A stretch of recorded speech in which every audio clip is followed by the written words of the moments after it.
Hello दोस्तों, आपका स्वागत है आपके अपने YouTube channel Prajapati classes official में।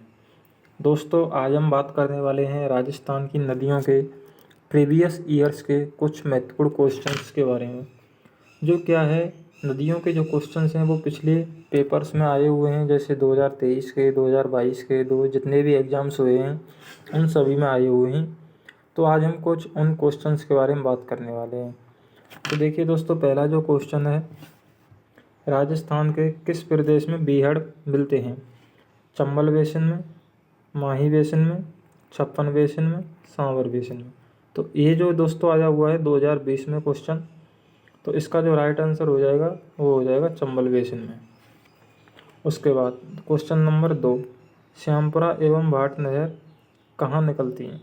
तो श्यामपुरा जो भाट नहर हैं दोस्तों, ये किस नदी से निकलती हैं? तो वो हम बात करेंगे राजसमंद झील से, पिछौला झील से, फतेह सागर झील से, जयसमंद झील से। तो दोस्तों, जयसमंद झील जो है उससे श्यामपुरा और भाट नहर निकलती है। अगला क्वेश्चन, भारत के मैदानी क्षेत्रों में किस नदी को नारायणी के नाम से जाना जाता है? तो इसका दोस्तों ऑप्शन नंबर ए चंबल, दूसरा गंडक, ऑप्शन 3 कोसी, 4 महानदी। तो इसका जो राइट आंसर हो जाएगा दोस्तों गंडक हो जाएगा, यानी नारायणी के जो नाम से जाना जाता है वो है गंडक नदी। गंडक नदी को नारायणी के नाम से जाना जाता है। ऑप्शन नंबर 4, राजस्थान की कौन सी एकमात्र नदी है जो केवल राजस्थान राज्य में बहती है? मतलब ऐसी कौन सी नदी है जो केवल राजस्थान राज्य में ही बहती है? तो उसका जो राइट आंसर हो जाएगा दोस्तों वो है कोठारी नदी। अगले क्वेश्चंस की बात करेंगे। क्वेश्चन नंबर, पूर्णतः राजस्थान में बहने वाली सबसे लंबी नदी जो है पूर्णतः बहने वाली, तो माही नदी, बनास नदी, बाणगंगा नदी, लूनी नदी। तो इसका जो दोस्तों राइट आंसर हो जाएगा वो हो जाएगा बनास नदी। तो बनास नदी क्या है, राजस्थान में बहने वाली सबसे पूर्णतः भाव की दृष्टि से क्या है, सबसे लंबी नदी है बनास नदी। अगले दोस्तों बात करेंगे, आना सागर स्थित है।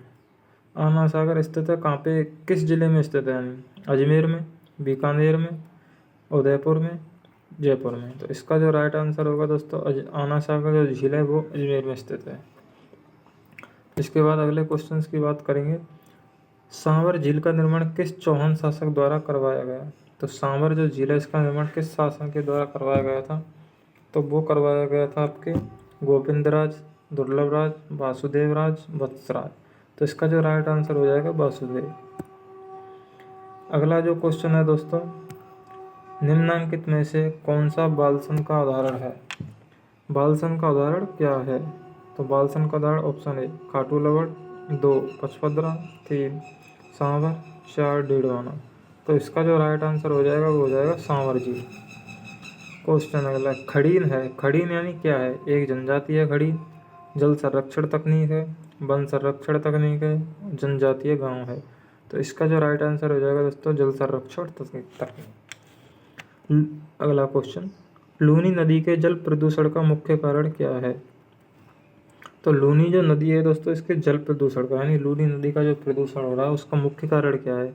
तो पहला जो है सीमेंट उद्योग, दूसरा जो है रंगाई छपाई उद्योग, तीसरा जो है कीटनाशक उद्योग, चौथा है चर्म रोग उद्योग। तो इसका दोस्तों मुख्य जो कारण है वो है रंगाई एवं छपाई उद्योग के कारण क्या है, इसका जो लूनी नदी का जल है वो प्रदूषित हो रहा है। अगले क्वेश्चन की बात करें तो ये क्या है, कौन सा सम्मिलित है? यानी सभी युग्म सम्मिलित हैं लेकिन एक युग्म जो है वो सही सम्मिलित नहीं है।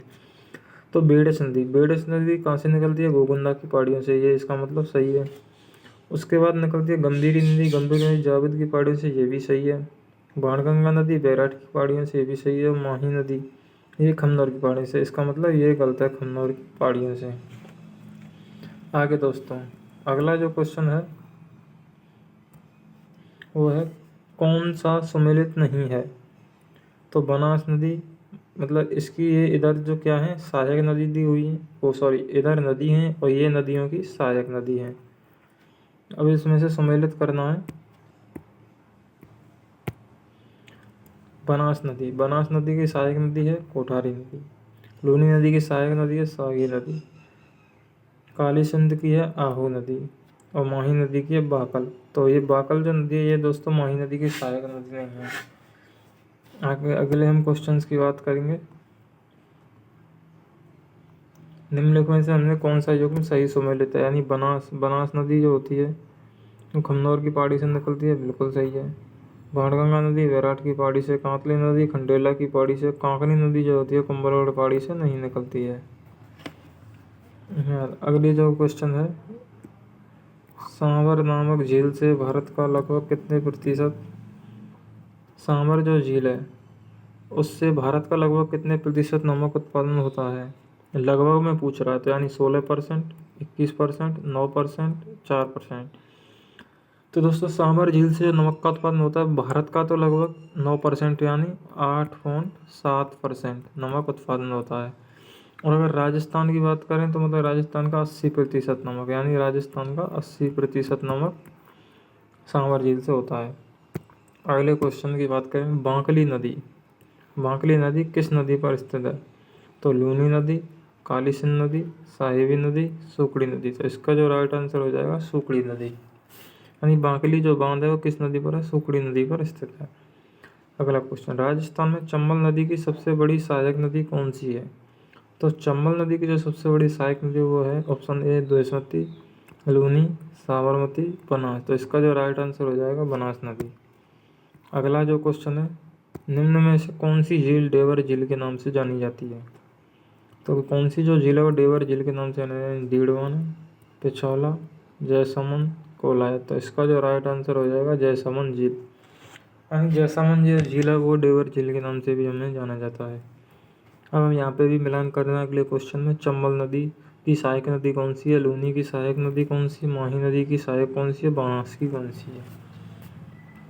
तो ये दोस्तों मिलाने हैं, मैं इनको देखिए मिला के बता देता हूँ आपके लिए। तो चंबल नदी, तो सबसे पहले हम बात करेंगे चंबल नदी की। चंबल नदी का जो सहायक नदी है वो है कौन सी नदी। तो चंबल नदी की जो सहायक नदी है वो है पार्वती नदी, यानी पहले में सी। उसके बाद लूनी नदी, लूनी नदी की जो बात करें तो लूनी नदी की सहायक नदी है लूनी, जवाई, सुकड़ी, वाणी जो भी है, यानी जवाई नदी। उसके बाद माही नदी की बात करें, माही नदी के जाखम नदी, यानी माही, सोम, जाखम। उसके बाद बनास नदी के बनास, बेड़च, मेला, तो बनास की होती है बेड़च। तो इसका जो राइट आंसर हो जाएगा वो हो जाएगा 4। अगले हम क्वेश्चन की बात करें, बेड़च नदी का उद्गम स्थल है, यानी बेड़च नदी का उद्गम स्थल कौन सा, गोगुंदा की पहाड़ी है, बैराट की पहाड़ी है, गलाब पहाड़, मध्य प्रदेश। तो इसका जो उद्गम हो जाएगा वो तो गोगुंदा की पहाड़ियाँ, बेड़च नदी का जो उद्गम होता है गोगुंदा की पहाड़ियों से होता है।